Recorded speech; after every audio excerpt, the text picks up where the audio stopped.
Hello everyone, welcome to ZKM chemistry classes. तो भाई आज के अपने एक लास्ट लेक्चर के साथ, सर किस चीज का लास्ट लेक्चर आपको बता दें, बीएससी सेमेस्टर थर्ड का हम पेपर सॉल्व कर रहे थे भैया ना। पेपर का सॉल्यूशन ही तो कर रहे थे।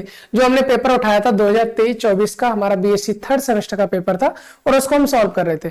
सर इस पूरे क्वेश्चन पेपर में 75 क्वेश्चन हैं, 75 क्वेश्चन है आपके, और उनमें से हम अब तक सर 60 क्वेश्चन कर चुके हैं। मतलब हमने कहा था सर 10 क्वेश्चन हम पर डे करेंगे, 10 क्वेश्चन पर डे करेंगे, तो सर हमने 60 क्वेश्चन कर लिए। मतलब हमारे 6 लेक्चर्स हो चुके हैं।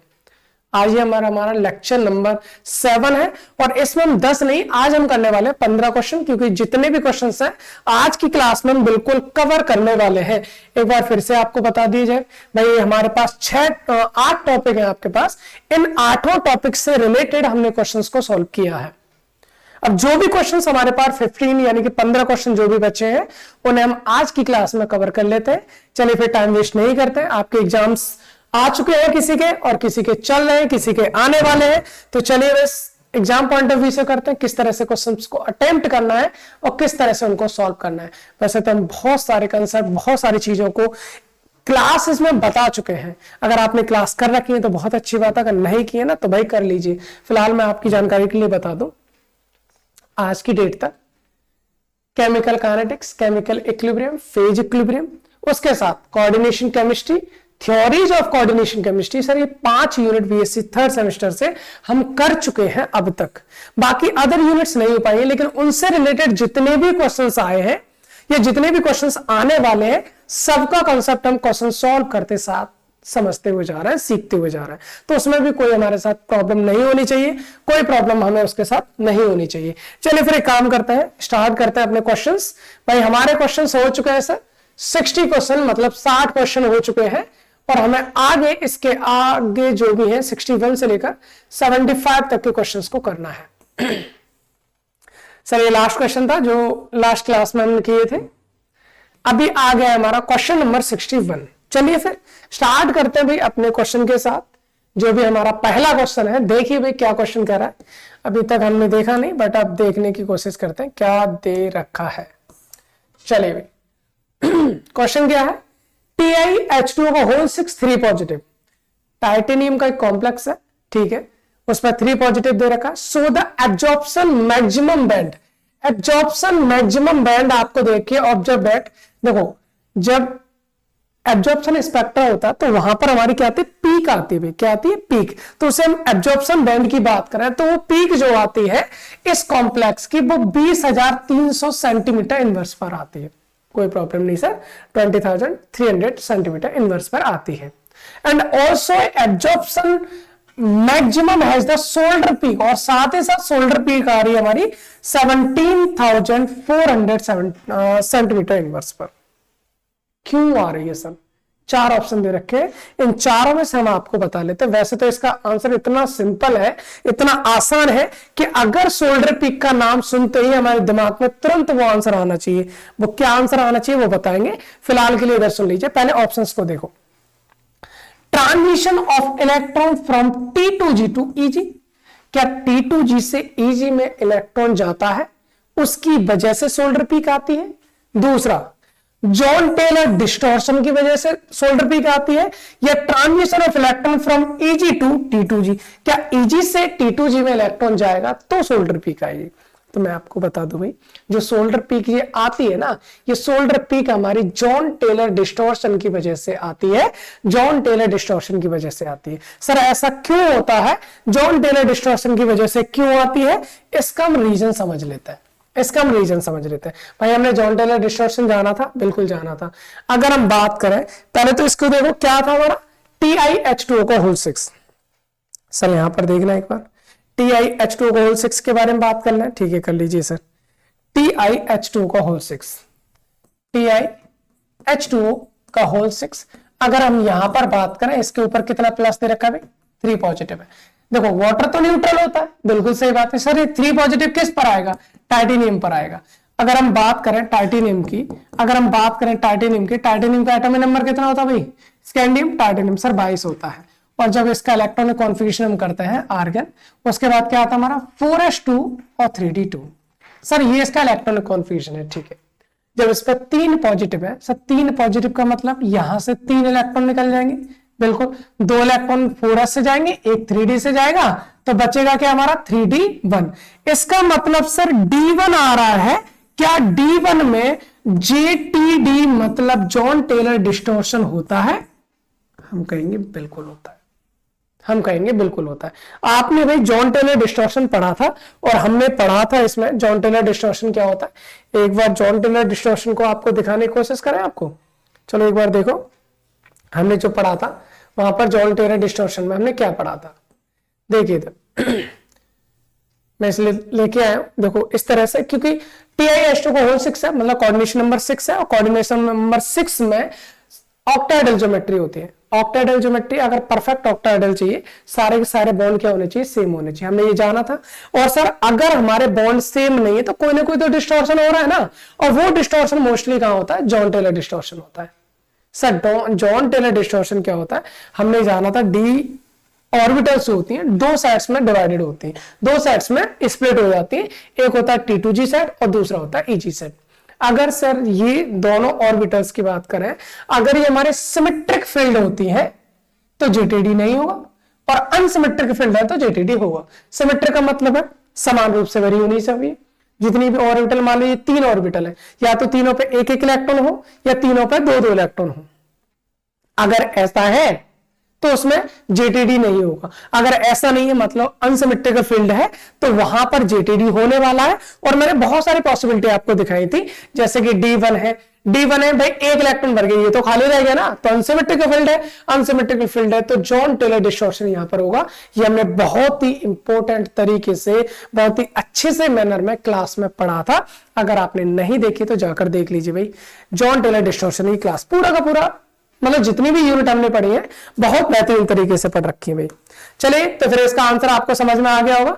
देखो यहां पर अभी हमने देखा, क्या देखा, D1 है तो सर JTD होगा, और अगर JTD होगा तो वहां पर सोल्डर पीक दिखाई देती है। ठीक है सर, कोई प्रॉब्लम नहीं है, पहला क्वेश्चन हमारा हो गया है। Now come to the second question. क्या पूछा sir, the CFSE for high spin D4 octahedral complex. Sir D4 octahedral complex आपको दे रखा है और उसमें भी आपको हाई स्पिन दे रखा है। आपसे पूछा गया है कि बताइए भाई इसके लिए CFSE क्या होगी। चलिए काम करते हैं, बनाने की कोशिश करते हैं। कैसे करेंगे सर, हमारे पास D4 दे रखा है, हमको पता है सर, क्या पता है, 3 ऑर्बिटल तो हमारे पास नीचे होती है ऑक्टाहेड्रल में, ठीक है, इसको हम बोलते हैं T2G, डन। 2 ऑर्बिटल सर ऊपर होती है, बिल्कुल होती है, इनको क्या कहा जाता है सर, इनको कहा जाता है EG, बिल्कुल सही बात है।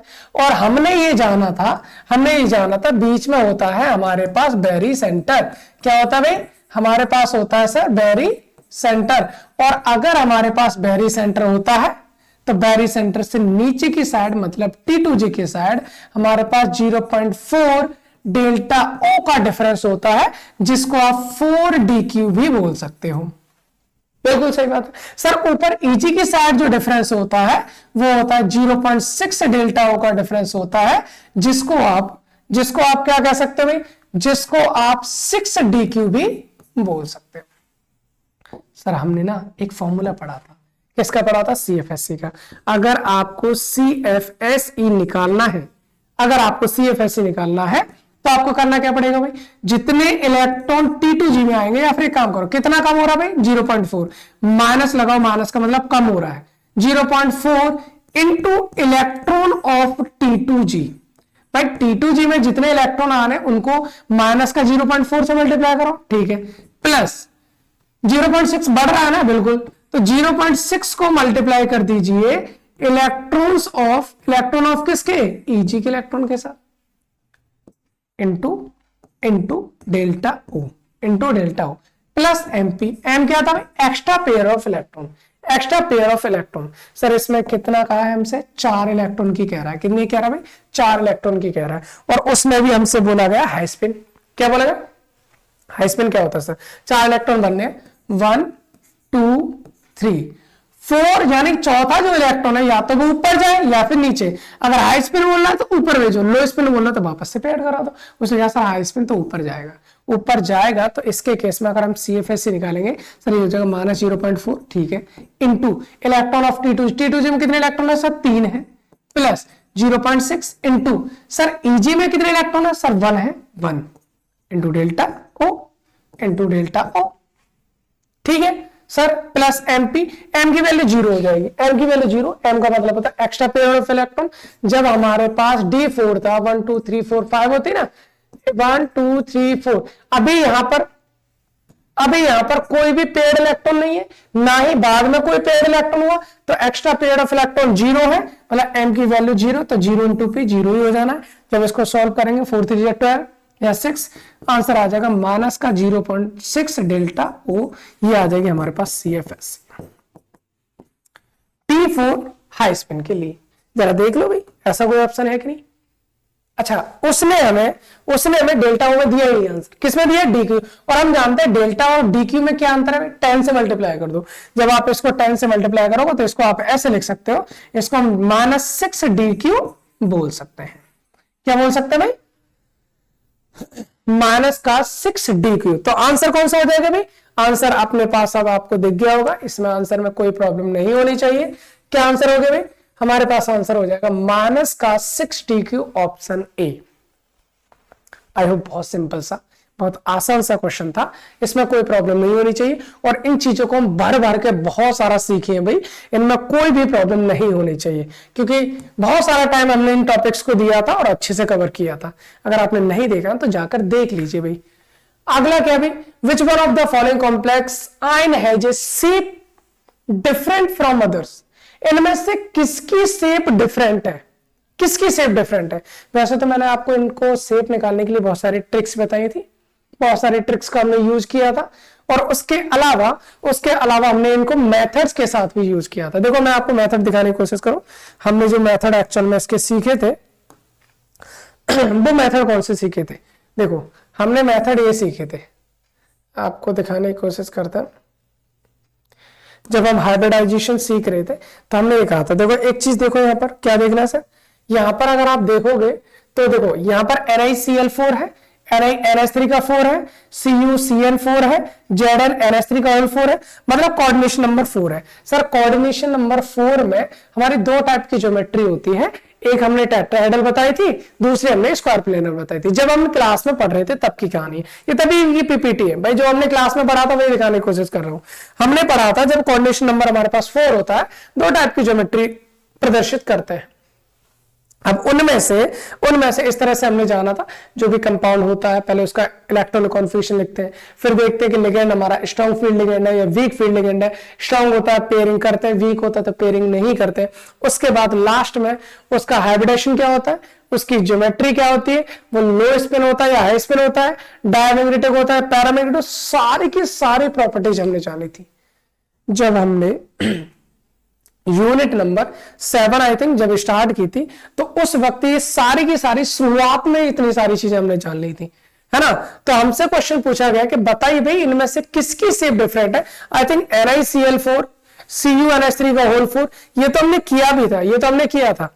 देखो अगर हम देखें तो यहीं पे दिखेगा, देखो NiCl4 किया था हमने। NiCl4 में अगर आप ज्योमेट्री देखोगे तो क्या है भाई, टेट्राहेड्रल है, टेट्राहेड्रल है। और हमने देखो और क्या था, NiCO4 नहीं है इसमें, लेकिन हाँ CuNH3 का होल 4 देखो, CuNH3 का होल 4 ये भी दे रखा है। और सर इसकी ज्योमेट्री क्या है, इसकी स्क्वायर प्लेनर। अब देखो मैं आपको बहुत अच्छी सी चीजें बताने वाला हूं, बहुत ही अच्छी और मतलब आसान सी चीजें बताने वाला हूं। अभी अभी आपने देखा इसकी सर ज्योमेट्री क्या है, सर इसकी टेट्राहेड्रल है, ठीक है।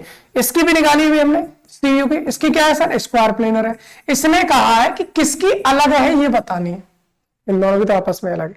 इन दोनों की देखो, CuCN का होल 4 3 नेगेटिव है, ZnNH3 का होल 4 2 पॉजिटिव है। जरा इसको हम इधर सॉल्व करने की कोशिश करते हैं। इन दोनों को इधर ले लीजिए, हमारे पास है सर क्या है, Cu क्या था, CuCN4, ठीक है, CuCN का होल 4, और इस पर चार्ज कितना है, जरा चार्ज देख लीजिए एक बार, 3 नेगेटिव है, 3 नेगेटिव है, डन। दूसरा भी लिख लो जिसको बचा हुआ हमारा Zn NH3 का होल 4 2 पॉजिटिव, ठीक है, Zn NH3 का होल 4 2 पॉजिटिव, कोई प्रॉब्लम नहीं है सर, ठीक है, आसान है, ओके। इधर आइए, अब हम एक चीज देखते हैं, इनमें सर डी में इलेक्ट्रॉन कितने ये पता करो। सबसे पहले तो इसके ऑक्सीडेशन स्टेट निकालो भाई। Cn पर -1 होता है, बिल्कुल होता है सर, 4 Cn है मतलब -4 हो जाएगा, 4 -3 1 बचेगा, मतलब सर इसमें Cu+1 आएगी इसकी ऑक्सीडेशन स्टेट। निकालनी आती होगी, नहीं आती तो समझ लो ऐसे, कॉपर की ऑक्सीडेशन स्टेट निकालनी है, x मान लीजिए सर, Cn पर -1 होता है, 4 Cn है, -4 हो जाएगा, ठीक है, इज इक्वल टू कितना है -3, इसको आगे लिख दीजिए, तो x इज इक्वल टू ये -4 इधर जाके प्लस का हो जाएगा, और ये -3 है तो कितना बचेगा हमारा +1 ही तो बचेगा, बिल्कुल सही बात है सर, यहाँ पर Cu पर +1 चार्ज है, ओके। इधर भी निकाल लो, पहले Zn की बात करें, अमोनिया तो न्यूट्रल होता है, 0, इस पर तो कोई चार्ज होता नहीं, तो जितना चार्ज है वो Zn का है, यानी Zn पर कितना हो जाएगा +2। भाई अगर नॉर्मली अगर मैं बात करूं कॉपर की, तो कॉपर का एटॉमिक नंबर कितना होता है 29, और जब इसके इलेक्ट्रॉनिक कॉन्फिगरेशन की बात करेंगे तो आर्गन होता है सर 4s में 1 होता है और 3d में 10 होता है। जाना है बिल्कुल, बहुत अच्छे से पढ़ा है, क्योंकि ये हमारा एक्सेप्शन भी होता है रूल का, क्रोमियम और कॉपर दोनों। सर Zn की बात कर रहे थे तो Zn का 30 होता है, तो इसका जो इलेक्ट्रॉनिक कॉन्फिगरेशन वो ये होता है आर्गन, और 4s में 2 और 3d में हमारा 10। कॉपर में से एक इलेक्ट्रॉन निकालो, कॉपर से एक इलेक्ट्रॉन निकलेगा, 4s निकल जाएगा, क्या बचेगा सर, यहाँ पर D10 आएगा, आएगा नहीं आएगा, बिल्कुल आएगा सर। यहाँ पर भी, यहां से कितने 2 निकालना, तो 2 हमारे दोनों ऐसे निकल जाएंगे, यहाँ पर भी सर D10 आ रहा है।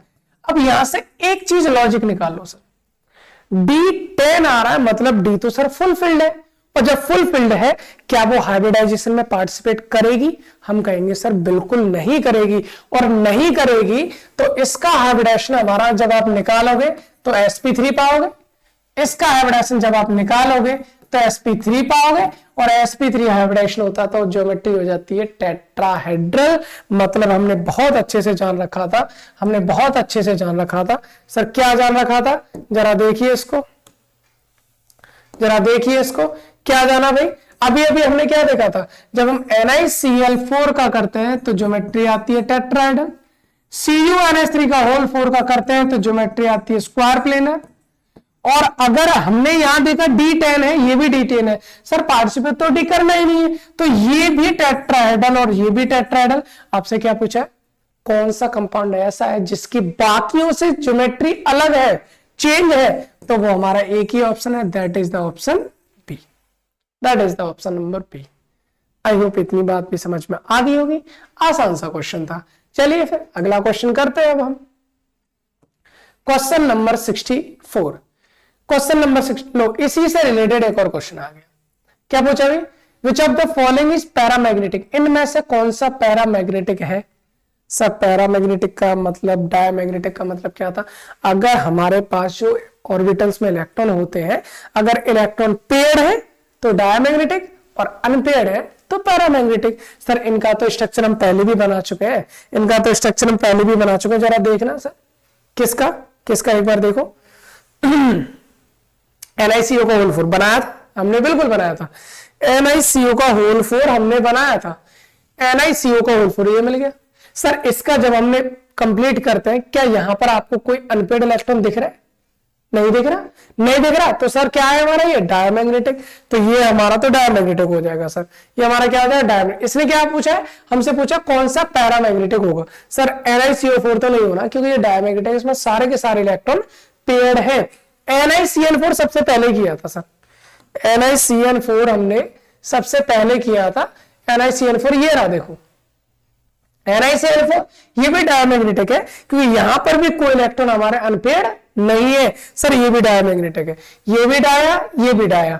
अब इसको भी देख लो सर, CuNH3 का होल 6 है, CuNH3 का होल 6 है, या CO में 27 होता है, D में 7 इलेक्ट्रॉन होता है, और अगर +3 ऑक्सीडेशन स्टेट करते हैं तो D6 बचता है, जो सारे के सारे पेड़, ये भी डायमैग्नेटिक होगा।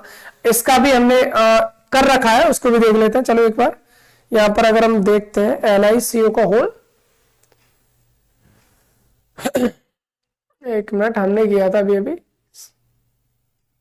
अच्छा ये आपको करने के लिए दिया था आई थिंक मैंने, आपको करने के लिए दिया था कि अगर CO NH3 को 3 पॉजिटिव, इसको करने के लिए आपको दिया था जब क्लास के टाइम पे पढ़ा रहे थे। ये हमारा स्ट्रॉन्ग फील्ड लिगेंड है, आप इसको देखोगे कि ये हमारा डायमैग्नेटिक ही आएगा। बाकी हमारा NiCl4 ये भी हमने किया था, इसके तो सारे के सारे एग्जाम्पल्स हमने किए थे भाई क्लास में, ये सारे के सारे एग्जाम्पल्स कर रखे थे हमने क्लास में। जरा देखिए NiCl4 2 नेगेटिव वाले में देखोगे तो भाई हमारे पास 2 अनपेयर्ड इलेक्ट्रॉन आते हैं, और 2 अनपेयर्ड इलेक्ट्रॉन आते हैं तो ये होता है हमारे पास पैरामैग्नेटिक। ये हमारे पास पैरामैग्नेटिक स्पीसीज होते हैं। हमसे वही पूछा है सर, हमसे वही पूछा है। हम आपसे कहें sir which of the following is paramagnetic, हम कहेंगे सर NiCl4 हमारा पैरामैग्नेटिक होगा। कहेंगे सर इतना सॉल्व करना पड़ेगा क्या? नहीं करना पड़ेगा भाई, बिल्कुल नहीं करना पड़ेगा।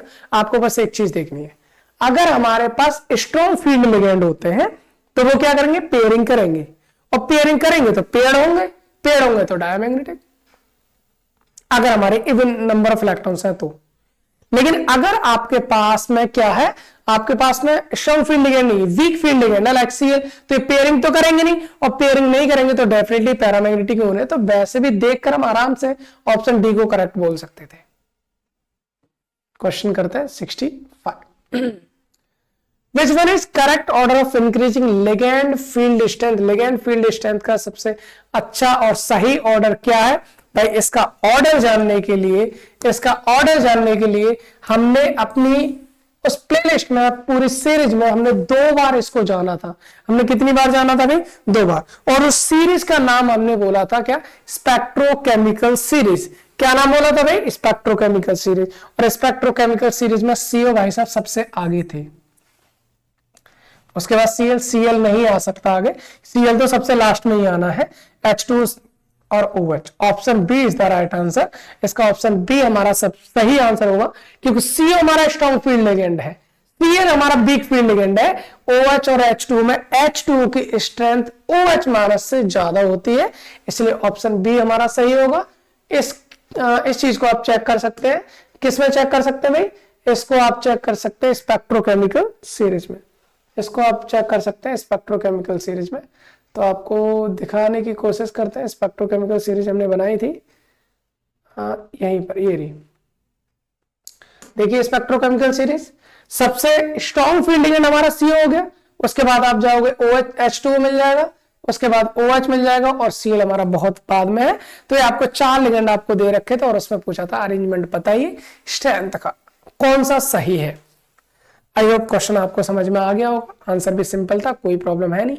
वाओ, स्टेबिलिटी कांस्टेंट के बारे में पूछा भाई, इसने पूछा step wise stability constant K और overall stability constant beta are related है। ये दोनों आपस में रिलेट होते हैं किस फॉर्मूले से? और ये वाला फॉर्मूला हमने बहुत अच्छे से कर रखा था, बहुत अच्छे से कर रखा था। बीटा एन मतलब जो ओवरऑल कांस्टेंट होता है ना भाई, ओवरऑल स्टेबिलिटी कांस्टेंट जो होता है स्टेप वाइज स्टेबिलिटी कांस्टेंट के मल्टीप्लीकेशन के बराबर होता है। बीटा एन बराबर K1 into K2 into K3 into K4 into K5 dot dot dot dot Kn। Sir option A इसका सही है, हमने किया था भाई, इसको किया था, हमने इसको भी किया था अपनी क्लास में। हमने ऐसी चीजों को छोड़ा ही नहीं, जो बहुत इंपॉर्टेंट चीज है हमने उन चीजों को छोड़ा ही नहीं, बिल्कुल नहीं छोड़ा। देखो यहां पर भाई हमने स्टेबिलिटी कांस्टेंट को पढ़ा, हमने थर्मोडायनेमिक स्टेबिलिटी को जाना। थर्मोडायनेमिक स्टेबिलिटी में हमने जाना था सर ये 2 टाइप की होती है, ये हमारे पास 2 टाइप की होती है। हमारे पास क्या? थर्मोडायनेमिक स्टेबिलिटी, जिसमें से हमारा एक स्टेप वाइज फॉर्मेशन कांस्टेंट होता है, दूसरा हमारा ओवरऑल फॉर्मेशन कांस्टेंट होता है। स्टेप वाइज में हमने एक एक स्टेप के फॉर्म में निकाला था, K1 K2 K3 Kn, इस तरह से फॉर्मूले निकाले थे, बिल्कुल निकाले थे। उसके बाद में ओवरऑल फॉर्मेशन कांस्टेंट निकाला, और ओवरऑल फॉर्मेशन कांस्टेंट में उनके हमने ओवरऑल की वैल्यू निकाली। फिर उन दोनों के बीच में हमने क्या देखा था भाई? रिलेशन। और जब हमने रिलेशन देखा था तो हमारा रिलेशन ये निकल के आया था कि जो ओवरऑल फॉर्मेशन कांस्टेंट होता है वो स्टेप वाइज फॉर्मेशन कांस्टेंट के मल्टीप्लिकेशन के बराबर होता है। प्लस कब आएगा सर? प्लस जब आएगा जब आप लॉग लगा दोगे, जब आप लॉग लगाओगे तब प्लस आता है, अगर लॉग नहीं है तो मल्टीप्लिकेशन होगा। तो आई होप इसका आंसर भी आपको समझ में आ गया। सर हमने किया था, क्लास में किया था, बहुत अच्छे से किया था। बीटा एन बराबर K1 into K2 into K3, ठीक। तो ऑप्शन हमारा ए हो जाएगा इसका सही answer. Now come to the question number 67। ये तो बहुत सिंपल सा क्वेश्चन है, ये तो डायरेक्ट नाम पूछा भाई, ये तो डायरेक्ट नाम पूछा, एलएस के फुल फॉर्म ही पूछ ली, ये मान लीजिए एलएस के फुल फॉर्म ही पूछ ली। उसने पूछा भाई LS coupling is related to, LS coupling किससे रिलेटेड होती है? Russell and Saunders. LS coupling को दिया ही इन लोगों ने थे, रसल एंड सॉन्डर्स, इन्होंने एलएस कपलिंग को दिया था तो इनसे रिलेट करती है, बस हो गया। ऑप्शन सी था, इसमें तो कोई थी नहीं चीजें, डायरेक्ट चीजें पूछी। क्या पूछा था? द कॉम्प्लेक्स CONH3 ठीक है, NO2 Cl2 बाहर है, उसके बाद CONH3 ONOCl2 फिर से बाहर है। ये दोनों आपस में कौन से टाइप की ज्योमेट्री दिखाते हैं? सर ऐसे क्वेश्चंस तो देखकर ही इनका आंसर आ जाना चाहिए, देखकर ही इनका आंसर आ जाना चाहिए। चलिए हम काम करते हैं, यहां पर लिख देते हैं भाई। क्या पूछा है? CONH3 का होल 5, NO2 ठीक है, बाहर है Cl2, डन। दूसरा CONH3 का होल 5 ONO और बाहर है Cl2। सर दोनों क्या आइसोमर्स क्या थे? सर आइसोमर्स में हमने जाना था ऐसे कॉम्प्लेक्स जिनका मॉलिक्यूलर फॉर्मूला सेम होता है लेकिन उनकी प्रॉपर्टीज अलग होती है। आइसोमर्स होते हैं दो टाइप के जाने थे, स्ट्रक्चरल आइसोमर्स और स्टीरियो आइसोमर्स। स्ट्रक्चरल में हमारे 4 थे। आयोनाइजेशन आइसोमर जिनमें आयन अलग अलग हो, यहां पर देखेंगे हम आयन सेम है, आयोनाइजेशन नहीं हो सकता। फिर हमने जाना था सर हाइड्रेशन आइसोमेरिज्म। हाइड्रेशन में क्या था? वाटर के मॉलिक्यूल का भी लिगेंड और क्रिस्टलाइज वाटर के बाद काम करते थे, या वाटर का नामो निशान नहीं है। तीसरा हमने जाना था सर कौन सा? एम्बिडेंटेड लिगेंड हमारे यूज होते थे जिनको हम बोलते हैं लिंकेज आइसोमेरिज्म।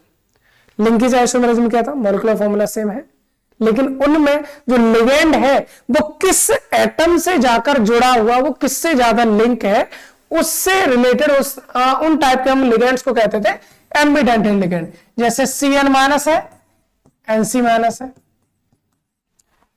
कार्बन जुड़ा है तो Cl लिखेंगे, नाइट्रोजन जुड़ा है तो Nc लिखेंगे। इसी तरह से NO2 negative, ONO negative, nitrogen जुड़ा है तो NO2 लिखेंगे, ऑक्सीजन जुड़ा है तो ON। किससे लिंक है? सर मेरे को वही चीज तो दिख रही है, इसमें वही चीज तो मेरे को दिख रही है। यहां पर NO2 लिखा है, यहां ONO लिखा है, बाकी तो सारी चीजें सेम है ना। तो ये कौन से लिगेंड हो गए भाई? ये हो गए हमारे पास एम्बिडेंटेड लिगेंड। सर ये हो गए हमारे पास एम्बिडेंटेड लिगेंड, और जहां एम्बिडेंटेड लिगेंड होते हैं सर उनको हम कहते हैं लिंकेज आइसोमेरिज्म, उनको कहा जाता है लिंकेज आइसोमेरिज्म। ये तो बहुत सिंपल सा क्वेश्चन था, ये हमारे पास बहुत सिंपल सा क्वेश्चन था। जरा देखिए क्या सर इसमें कोई हमारे अकॉर्डिंग हम जो चाहते हैं, क्या ऐसा कोई ऑप्शन है? ऐसा कोई ऑप्शन है? आई होप दिख गया होगा आपको, बहुत अच्छे से आराम से दिख गया होगा। ऑप्शन सी जो है वो हमारे पास क्या है? लिंकेज आइसोमेरिज्म है। ऑप्शन सी हमारे पास क्या हो जाएगा? लिंकेज आइसोमेरिज्म हो जाएगा सही ऑप्शन। आई होप क्लियर है, कोई प्रॉब्लम नहीं है। सर क्वेश्चन नंबर 68 हो चुका है हमारे पास complete. Now come to the question number 69। क्या पूछा है? CFSA आ गया फिर से, ऑक्टाइडल कॉम्प्लेक्सेस में, और ये कह रहा है आपका COH2 3 पॉजिटिव, COH2 2 पॉजिटिव, इन दोनों में CFSA आपको बतानी है। तो ठीक है, सिंपल सा क्वेश्चन है, बस एक चीज का अंतर है भाई। यहां पर क्या है देख लीजिए, यहां पर COH2O का होल 6, एक में दे रखा है आपके पास 3 पॉजिटिव, दूसरा है COH2O का होल 6 और यहां पर आपको दे रखा है 2 पॉजिटिव। यही है ना, मतलब सीधा सीधा ये यहां पर आपको दे रखा है CO3+, क्योंकि यहां से H2 तो न्यूट्रल होता है और 3+ है तो D में कितने इलेक्ट्रॉन आएंगे सर? D6 होता है। यहां पर हम बात करेंगे CO2+ है तो यहां पर आपके D में कितने इलेक्ट्रॉन आता है? D7 आता है। आप निकाल के देख सकते हैं, इलेक्ट्रॉन कॉन्फ्लिगेशन हम करते हैं। बस अंतर यहां पर एक चीज देखना है, अगर H2 हो भाई, H2 किसका काम करता है? अगर हमारे पास में कोबाल्ट 3 पॉजिटिव है, एक हमारे पास में कोबाल्ट 2 पॉजिटिव है, अगर वाटर जो है, अगर हमारे पास H2 मॉलिक्यूल जो है अगर CO+3 के साथ जुड़ा है तो ये हमारे पास स्ट्रॉन्ग फील्ड लिगेंड का काम करेगा। किसका काम करेगा? Strong field ligand. अगर ये हमारे पास CO+2 के साथ जुड़ा है तो ये हमारे पास वीक फील्ड लिगेंड का काम करेगा। किसका काम करेगा? वीक फील्ड लिगेंड का काम करेगा। बस यही जानना था सर, इसलिए क्वेश्चन दे रखा है। D6 बोला है ना सर, 3 ऑर्बिटल नीचे होंगी, 2 ऑर्बिटल ऊपर होंगी। बिल्कुल सही बात है। इधर से D7 लिख लो। D7 की बात करेंगे, 3 ऑर्बिटल सब नीचे और 2 ऑर्बिटल हमारी ऊपर। इलेक्ट्रॉन भर के देखे, बिल्कुल 6 इलेक्ट्रॉन है ना, 6 बिल्कुल है। इसमें काम कर रहे हो strong field ligand. Strong field ligand में पेयरिंग होती है सर, 6 इलेक्ट्रॉन है, 1 2 3 पेयरिंग होगी, 4 5 6 ये हो जाएगी कंडीशन। सर यहां हम बात करें वीक फील्ड लिगेंड, पेयरिंग नहीं होगी, 7 है, 1 2 3 पेयरिंग नहीं होगी, 4 5 फिर 6 7 ये तो हो जाएगा बिल्कुल। इसको हम T2G बोलते हैं, इसको हम EG बोलते हैं। सिमिलरली इसको हम T2G बोलते हैं, इसको हम EG बोलते हैं। अब ये भी CFSE निकाली थी सर, अब ये भी हमने CFSE निकाली थी। और CFSE के लिए हमने क्या जाना था?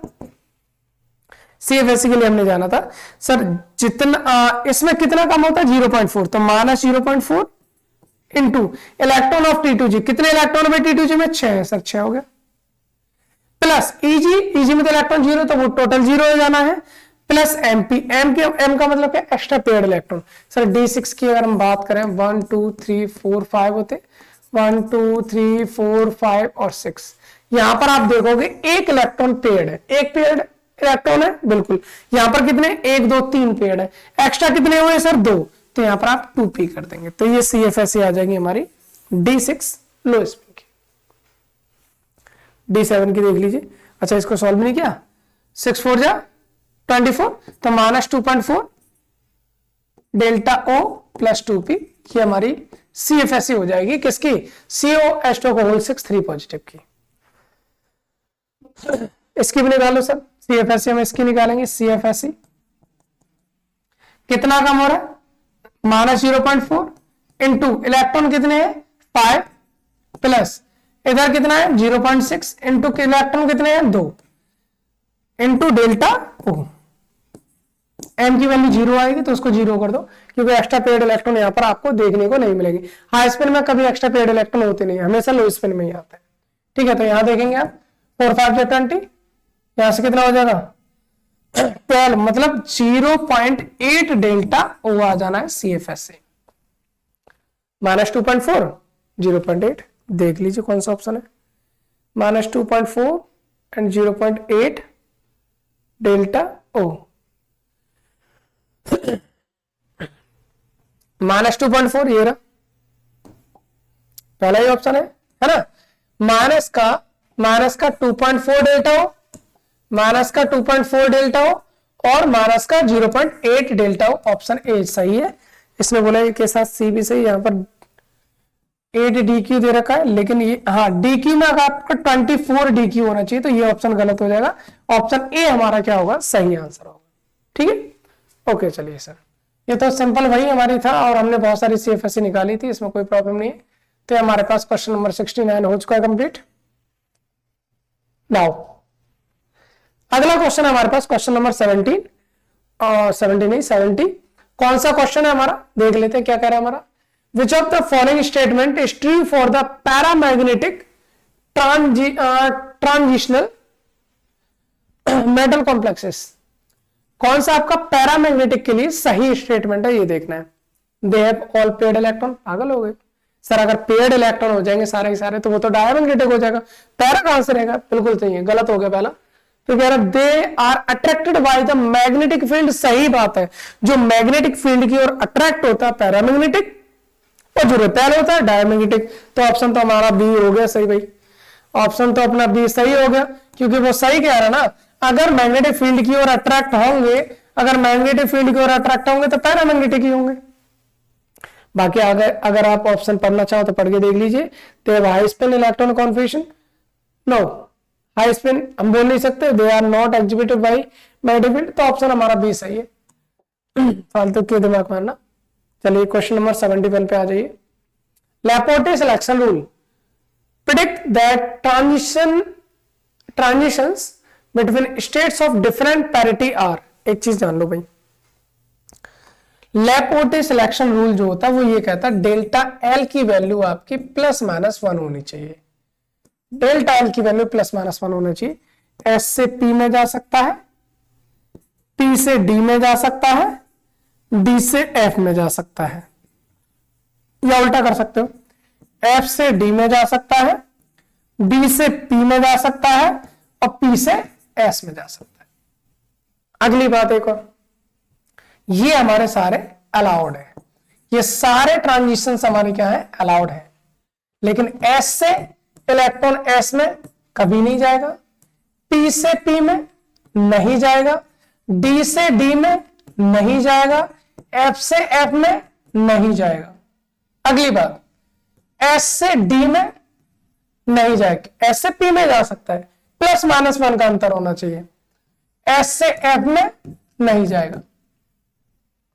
मतलब आपका कहने का मतलब ये है डेल्टा एल की वैल्यू +-1 होनी चाहिए, ये बोलता है लेपोटे रूल। और इसने हमसे बोला क्या सर, इसने कहा Laporte selection rule predict the transition between the state of different parity are. Different parity में जा सकता है सर, नहीं जाएगा। पैरिटी मतलब समान होता है, क्या समान वाले में जाएगा तो हम कहेंगे बिल्कुल नहीं जाएगा सर, समान वाले में पॉसिबिलिटी नहीं है। और जाएगा तो कहां जाएगा, जहां पर डेल्टा एल की वैल्यू +-1 होनी चाहिए।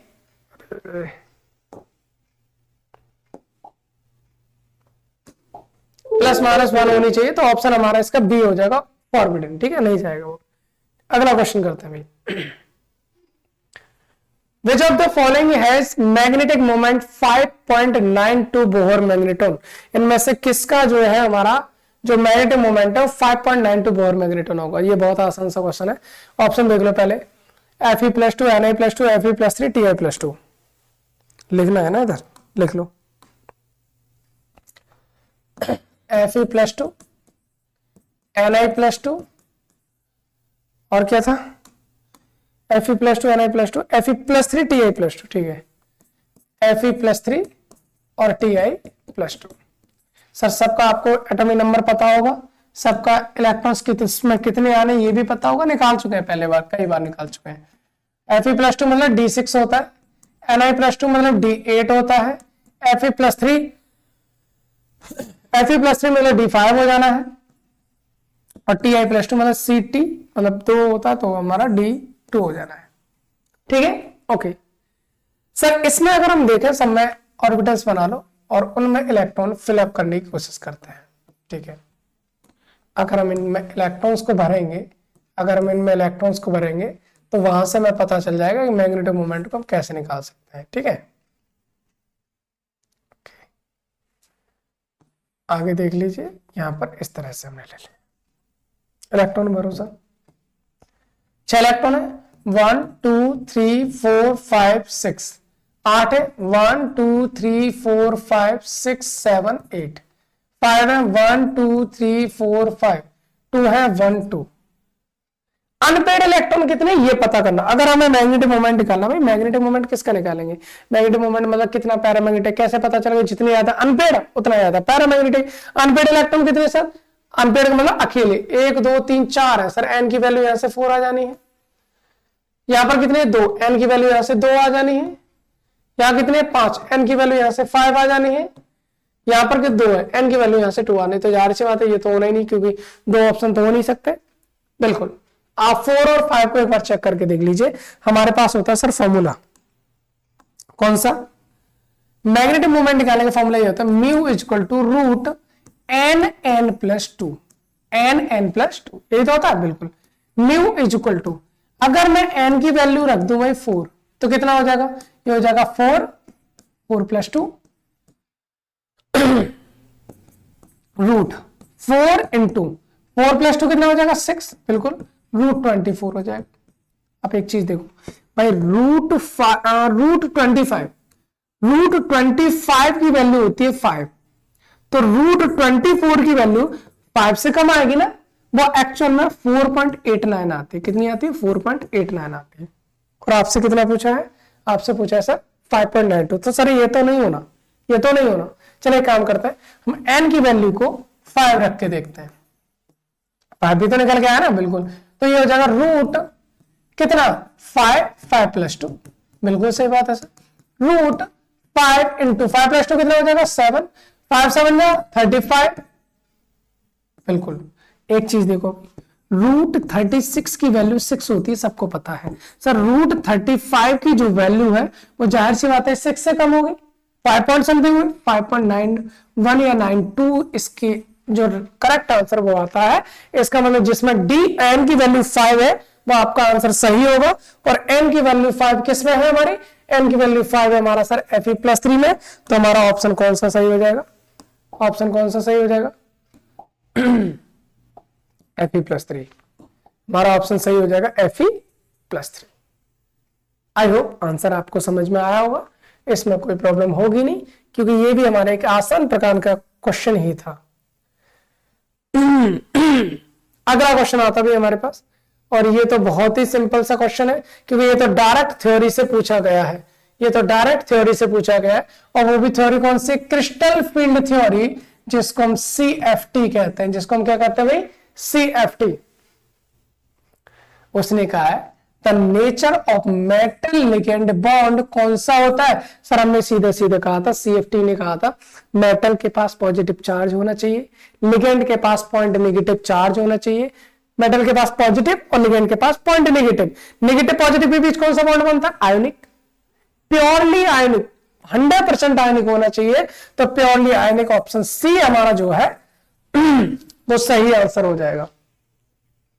ऑप्शन सी हमारा जो है वो हमारा सही आंसर हो जाएगा। चलिए काम करते हैं, अगला क्वेश्चन करते हैं, हमारा क्वेश्चन नंबर 74। क्या भी question number 74, which one is not the high spin complex among the below mentioned complex। इसमें से पूछ रहा है कौन सा हाई स्पिन नहीं है। एक चीज जाननी है भाई, इसके लिए ना मैं आपको एक नोट टाइप का कराने वाला हूं, आप उसको लिख सकते हो, बहुत इंपॉर्टेंट है। जब भी आपको लो स्पिन और हाई स्पिन देखना हो, आपको एक चीज देखनी है, डी में 3 से ज्यादा इलेक्ट्रॉन होने चाहिए, डी में 3 से ज्यादा इलेक्ट्रॉन होने चाहिए। मतलब हम बोल सकते हैं D4 या उससे ज्यादा अगर इलेक्ट्रॉन है, D4 या उससे ज्यादा अगर हमारे पास क्या है, इलेक्ट्रॉन्स का नंबर है, तो उसके साथ आपको एक चीज देखनी है, अगर आपके पास में स्ट्रॉन्ग फील्ड लिगेंड है, अगर आपके पास स्ट्रॉन्ग फील्ड लिगेंड है, तो वो आपका लो स्पिन बनेगा। क्या बनेगा, लो स्पिन कॉम्प्लेक्स बनेगा।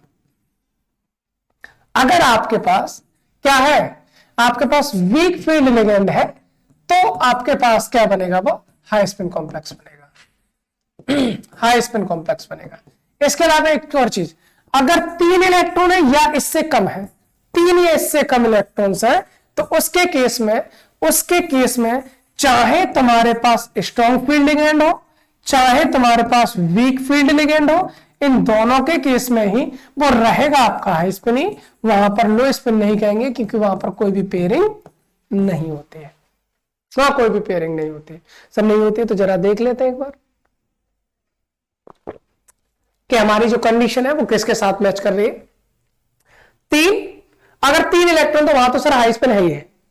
3 से ज्यादा इलेक्ट्रॉन में देखना है, 3 से ज्यादा इलेक्ट्रॉन में स्ट्रॉन्ग फील्ड लिगेंड है, तो लो स्पिन होना ही होना है। इधर आ जाइए सर, जरा यहां पर देखें हम, बिल्कुल देख लीजिए, यहां पर बिल्कुल देख लीजिए। क्या देखना है सर, हमारे पास है CR पर 3 प्लस है सर, CR3 प्लस मतलब कितना इलेक्ट्रॉन्स आ जाएगा सर, CR3 प्लस तो D3 है, D3 है हाई स्पिन हो जाएगा, D3 है हाई स्पिन हो जाएगा, पूछने की कोई बात ही नहीं। इसने पूछा कौन सा हाई स्पिन नहीं है, आ जाओ। यहां पर भी Cr+3 आ रहा है, CrH2 होता है, NH3, कोई दिक्कत नहीं, दोनों में हमारा क्या है, हाई स्पिन ही रहेगा, इन दोनों के केस में हाई स्पिन हो गया।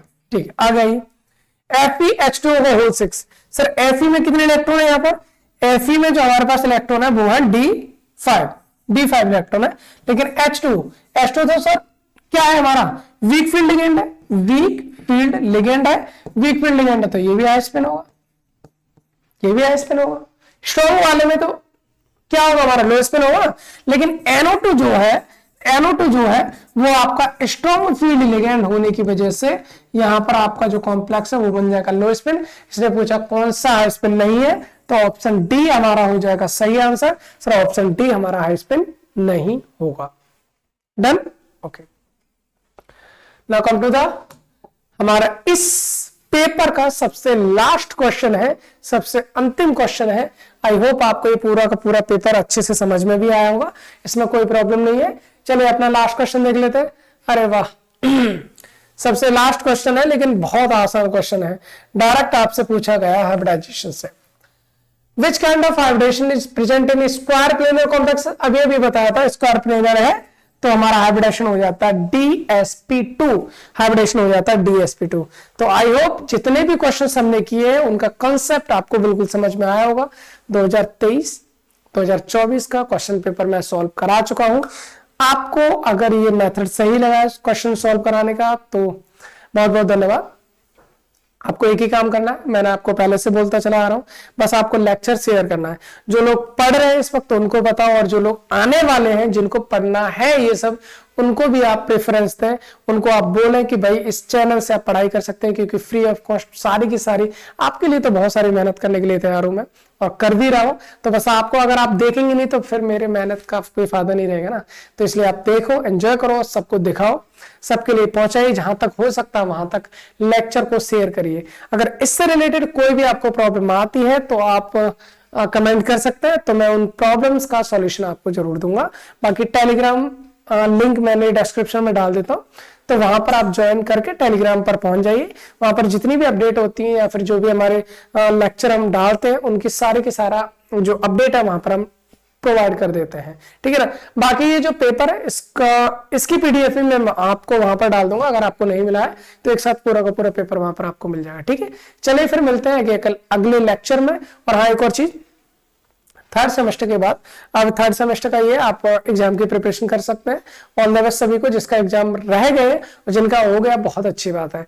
बाकी अभी फोर्थ सेमेस्टर की जो केमिस्ट्री है यूनिट 1 से लेकर यूनिट 8 तक हम बिल्कुल कंप्लीट करने वाले हैं, और एक दो दिन में वो हमारे प्लेलिस्ट जो है वो स्टार्ट हो जाएगी। यूनिट 1 से पढ़ने वाले हैं फोर्थ सेमेस्टर के लिए, जिसमें हमारा है quantum chemistry, the most important topic है। भाई आसानी से बहुत सारे बच्चों को समझ में नहीं आता है, लेकिन मैं आपको एक एक चीज क्लियर करके उसमें से बताने वाला हूं, चाहे वो पीसीवी से हो, आई मीन पीसीएम से हो, चाहे जेडवीसी हो, उसको मैथ आता है या नहीं आता है, there is no problem, but आपको फोर्थ सेमेस्टर की केमिस्ट्री जरूर आएगी और मैं आपको जरूर करके दिखाऊंगा। चलिए फिर मिलते हैं अगले लेक्चर में। Thanks for watching.